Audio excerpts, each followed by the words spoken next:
வாய் வாய் டைனாமைட் instant noodles இப்போ taste பார்க்க போகிறோம்.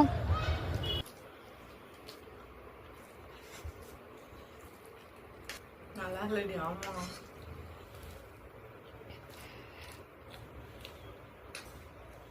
ஏதோ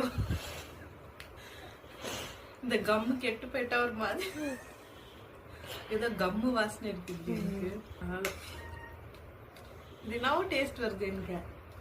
எப்படி இருந்துச்சு? நேற்று சூப்பராக இருந்துச்சு. அது செம்மையாச்சு. அது நல்லா இல்லை டேஸ்ட்டு. இதுக்கு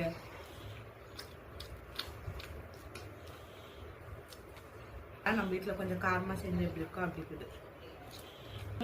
அப்படி இருக்கு. இப்போ வேறு வழி இதை செஞ்சுட்டேன். 50 ரூபா கொடுத்து வாங்கிக்கிறேன். அதனால இப்போ நான் காலி பண்ணுவேன்.